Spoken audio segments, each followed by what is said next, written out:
dabarsi dandeettii qabanii waa takka fidanii naman qabanii maarreen qabanii jette siyyal hay osoo dandeettii qabaachuu baatanii maaliif hin dhabamsiifne mootummaan jarri kun beegirraa ka'eeti duraan beegi aanaa tokko keessa turan gaafa naafi atillee waliin morminu san gaafa naafi atillee waliin irra duulaa turre san beegi keessa turan arra sululta jaldu keessa ganda keessa godaasisanii finfinneetti hin galchine isaaniin baqaati finfinneetti hin galle halkanii guyyaa bakka jijjiirratteera kaambii galutti hin jirtanii siifi hattuu lammuu hundi ala bulu jirtan isin fakkaatti takka takkaan bakka isin bulu jirtan ummanni sirritti isin quba qabnaa bannu wanna mootummaa bulutti hin jirtanii sigal kaambii bulaan jirtanii sodaadhaa kaambii bulu atuu jettee bar shaneen hirriiba namatti hin dhiiftuu jette dhugaa bakka jirtutti hirriiba dhabdee rakkachuutti hin jirtanii siifi hattuu lammuu kamataa baaldii sanjii gannaqaajii sigal bakka bultan eenyu isin beeka arra yoo bultan boruchi bultan akka jawwe makaanan qabdan sigal kana hunda qabsoo ichitti waboo sodaa fi bar kan isin ciciisuu dadhabdan sigal nama faayidaan qabne maal gootanii sodaattarre mee jaldu faadhaqa mee duuba oromiyaa keessan hannawaa alafaa bula kijibdu hay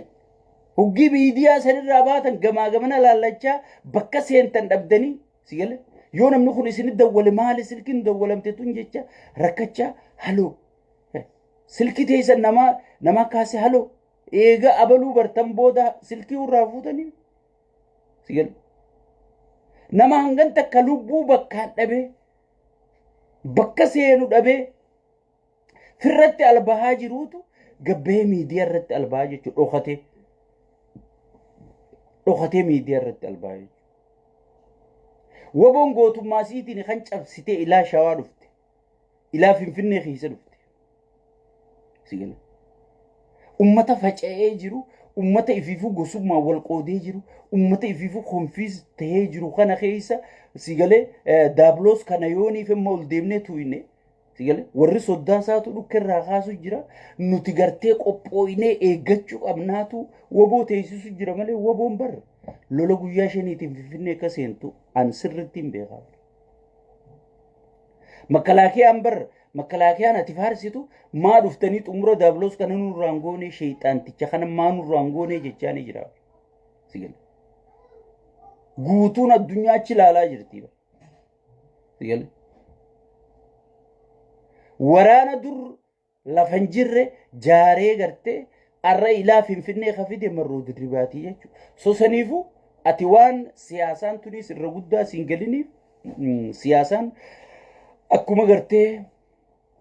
mal ati maaltu sirra laalaa sila kan ati faarsitu kas jira zigala kan ati faarsitu kan ati sagaddu sunu wallaala akkasiiti jaarsa namicha mataan fayyaan qabne sani paarlamarra taa'ee kiniina dhugu sigale kiniina maraatu sa'aatiin geenyaan dafeetu manatti akkanaa jee qalaw sigale kan ati dinqisiifattu kas jira ati maalayya sigale ati maalayya so dabarsiiti Jawar Muhammad bakka hayyootum Oromoo irra gattaa'e waan Oromoo tana xiqqeessu no seera poolisii PP kasi poolisii PP yeroo hundaa waan Oromoo xiqqeessu mee isaa waa'ee intalti sun namittiin sun hangaan allaaletti waa'ee fannollee gaafattee turte waa'ee fannootti dhiiseetuma waa'uma oboo tana irratti addeebi'aa maaliif waa'ee fannoo yoo tuqe waraanaa biyyi tuqe jechuudha waraana daabloos tuqe sheeyxaanticha sigale waraana daabloos tuqe jechuudha waa'ee fannootti dhiiseetuma tanuma irratti as deebi'aa jechuudha silaa namni kan mormuu qabu yoonii fi mootummaa ta'ellee rakkina biyya san keessa jiru gartee soomaleechiin daangaa cabsitee ol deemtullee mormuu qaba fannoochiin daangaa cabsitee gad deemtullee mormuu qaba eega ummataaf hin dhaabbadda jee nama ummata Oromoo miidhu hunda mormuu qaba daabloos gartee halkanii guyyaa dhiiga namaa dhugu kanallee mormuu qaba sigale bar fixuun tun gayaa mitii jaabar Daabloos sigale daabloos ummata gudeechisu abbaa gadaa rashansiisu hacaaluu ajjeesisiisu Abdu Jabbaar Hussein fixu battee urgeessaa rashansiisu gayaa mitii jaabar taayyee danda'a hidhatti tortorsu nama nageenya haa buuje nama paartii san gaddaab gayaa mitii jaabar ummata Oromoo hiyyoomsu buqqisu gibiraan gidirsu hunuu gayaa mitii mootummaa kanatti naaru jira jaa namichi hin garre gayaa mitii kana caalaa Oromoo fixu qabaa xaragu qabaa dhabamsiisu qabaa jaabar jechaa jira bar afaan birootiin afaan siyaasaatiin sigale gayaa mitii jechaa jira bar wanni godhamaa jiru gayaa mitii please kana caalaa fixii jechaa ni jira bar Daabloosin sigale dabarsiitii waa'ee Jaawar Mahammad dubbatee Jaawar Mahammad namni tokko dogoggora ni qaba ilma namaa hundinuu guutuun hin jiru namni dogoggora hin qabne ilma namaa hin jiru guutuun rabbii tokkicha qofa garuu PP biratti Abiyyi mormuun tootaalii ati beekaa taate wallaalaa taate Abiyyi morminaan ati nama humaan beeku yoo Abiyyi faarsite Daabloos sheexaanticha kana yoo faarsite xiinxalaan akka keetiin jiru ilmi Oromoo akka keetiin jiru sabboonaan akka keetiin jiru ana nan beeytani warruma dheengadda goota keenya naan jechuu tureetu arra gowwaa keenya naan jechuu jira yoo barruu waan inni namata lamaa fi sadi dura barreessuu ture jala dhayxanii laalta warri arra gowwaa keenya naan juu kun dheengadda goota keenya naan jechuu ture maaliif sigale Abiyyi yoo faarsite isaan bira goota Abiyyi yoo faarsite Daabloos kana yoo faarsite isaan biratti gartee nama siyaasaa beeku nama siyaasaa hubate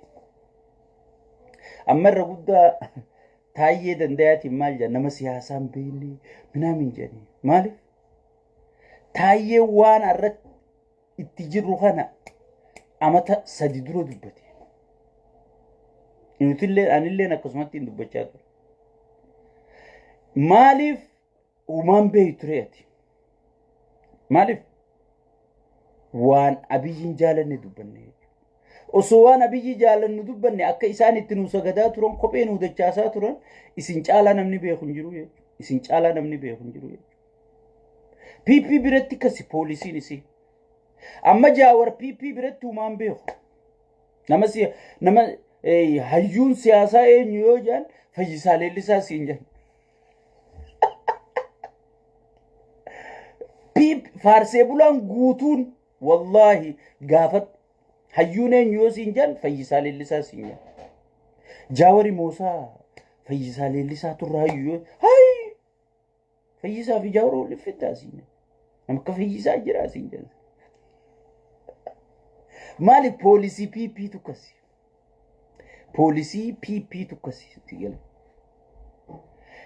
namni kun yoo paartii mormitullee ta'e jaba jechuun isaan keessin jiru Abiyyi dura dhaabbanna Daabloosis akkasii yaada sheexaantichi abbaan isaanii akkasii yaada waan ta'e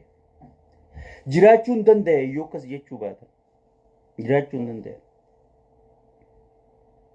mee waa'ee Jaawar Mahammad xiqqoo haa dubbannu Jaawar Mahammad qabsoo Oromoo tanaa akkam taatetti dhufe gaafa inni qilleensa Oromiyaa bilisoomsine jee OMN asuma bakkaan an taa'u jiru Minisoota tanatti inni haasa'u wanni takka lafarra hin jirtu garuu Jaawar akkanuma duwwa keenoo abbootii isaatu aabaa'oo isa dura Oromoo jaare qeeroo mataa tuutaa waan jarjartu suuta jee gartee as baasee ilma bar abbaa gaariitu ilma jabaa dhalchaa bar waan aabaa'oon jabduu taatee fi ilmi akka Jaawar kun aabaa'oo keessaa bahee jechuudha ilmi jabaan isaanii bakka abbootiin isaatti dadhabde dhufee fuudhee qabsoo tana xumuraan gahee jechuudha garuu kan nuti feene sani xumuramte no akka nuti feenu dhiisi akka nuti dheeyne xumuramte jechuudha akkana taana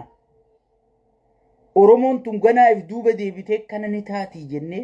akka nuti hin eeyne xumuramtee jechuudha. Sun hundi maali dalagaa rabbiiti. Garuu rabbiin xumuratti godha itti godha. Wayyaanee sukuriitiin isii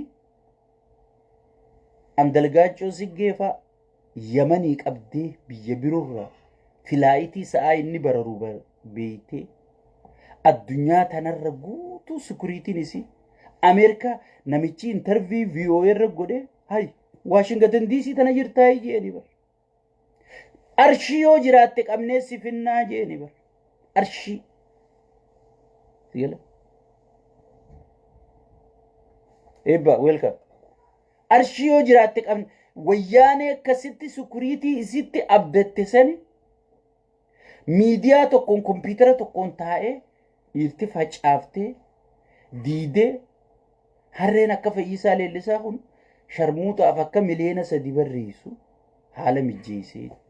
jechuudha. Oromoon sun tanuma dheengadda baankii fi taankii wayyaanee harkaa qabdu dura dhaabbattee roorroo ofirraa dhoorkiteetu arra bilziqinnaan mana irra diigaa jirti. Goota maarreedhaa mitirkishoo jettan mee manuma diigoo mukanaaf irraa dhoorkitu goota'ee. Goota kasi godhu hoogganaadha. Luyina kasi godhus hoogganaadha. Oromoon amma waan luyinaan hoogganamu jirtuuf waan gowwaan bakka qabatee jiruuf waan daabiloosa aangorra jiruuf luyina taatee jechuudha. Oromoon laman dhalanne bara. Amma namni wadhi garii maal jaa ibbarree jirraa ganaa namni siiduu hin jiru ateeroo mataa keetiif duutaa bara. Jaawariif duuta si fakkaatte. Sheekka Abbutaatiif duuta si fakkaatte naa hime.